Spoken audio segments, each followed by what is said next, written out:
টাকা নাই তো আমার কাছে। মুসলিমদের ধর্মই বা সাহায্য করা। হ্যাঁ, মুসলিমদের ধর্মই আছে সাহায্য করা। আশা করি এই ভিডিওটি দয়া করে শেয়ার করবেন। একজন সুবিধাবঞ্চিত শিশুর কাছ থেকে শিখলাম কি করে মানুষকে ভালোবাসতে হয়, কি করে অল্পতে অনেক বেশি খুশি থাকতে হয়। টাকা নাই তো আমার কাছে। মুসলিমদের ধর্মই বা সাহায্য করা। হ্যাঁ, মুসলিমদের ধর্মই আছে সাহায্য করা। মানুষকে সাহায্য করা মুসলিমদের ধর্ম। এর জন্য কি আমাকে টাকা ছাড়া দিয়ে দিবে? সমস্যা নেই, অন্যদিন দেখা হইলে দিবেন। আমার রিজিকে থাকলে আমি পাবো। আমি যদি পালিয়ে যাই, সমস্যা নেই, আমি যদি আর কোনোদিন টাকা না দিই তোমাকে, তাও সমস্যা নেই। একজনকে দিয়ে দিলে তো আমার লস নাই। একজনকে দিব, সে আমার জন্য টাকা না দিক, আমার জন্য দোয়া তো করবো, আমার আরো বেচা হইবে। দয়া করে পুরো ভিডিওটা দেখুন। একজন শিশু কত বড় মাপের মানুষ হয়, পুরো ভিডিওটা দেখলে বুঝবেন। যে যত দেয়, 50, 60 টাকা, 100 টাকা, যে যত দিব তাই নিব। তা আমি কি 12 পিস নিয়ে যাব, কিন্তু আমার তো টাকা নেই। আচ্ছা, নিয়ে যান। অন্যদিন দেখা হইলে ইনশাল্লাহ দিয়ে দিন। কিন্তু তোমার কষ্ট হবে না? না, আমি সকালে তো অনেকগুলো বেচছি। তোমার নাম কি? শুভ। তুমি কোথায় থাকো? আমি ওর পাশে থাকি, আমার বাসা নতুন বাজার নুডের চালা। তোমার আম্মা আব্বা আছেন? আম্মা আছে, আম্মুর হাড়ের সমস্যা। আর আব্বু রিক্সা চালাইতো।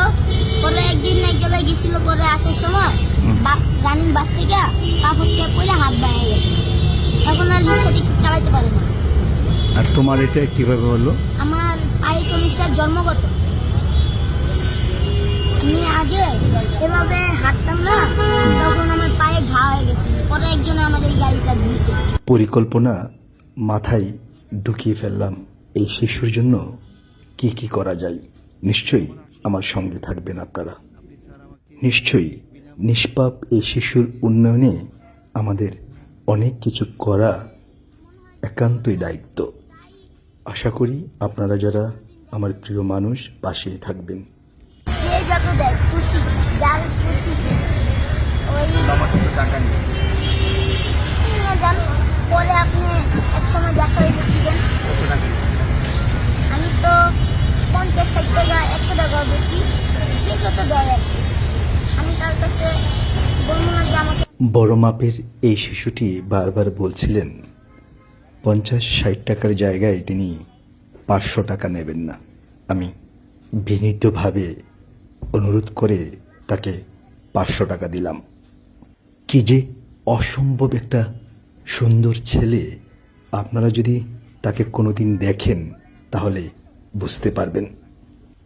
রাজধানীর গুলশান 1 এবং 2 নম্বর সড়ক ঘিরে এই ফুটফুটে শিশুটি অবস্থান করেন। অসুস্থ বাবা আর মাকে নিয়ে এক মুঠো ভাত খাওয়ার জন্য রোদ বৃষ্টিতে ঝড়ে এই শিশুটি অন্যের কাছে কলম বিক্রি করে।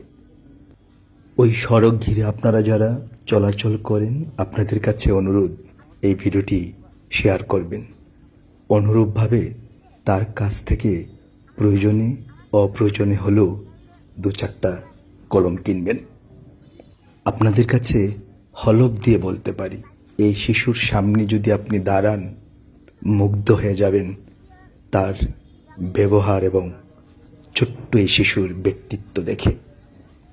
এই ছোট্ট শিশুর সঙ্গে যদি একবার কথা বলেন, অপেক্ষায় থাকবেন কখন আবার দ্বিতীয়বার তার সঙ্গে কথা বলবেন। আমি খুব সাধারণ মানুষ, তার কাছ থেকে অনেক কিছু শিখলাম।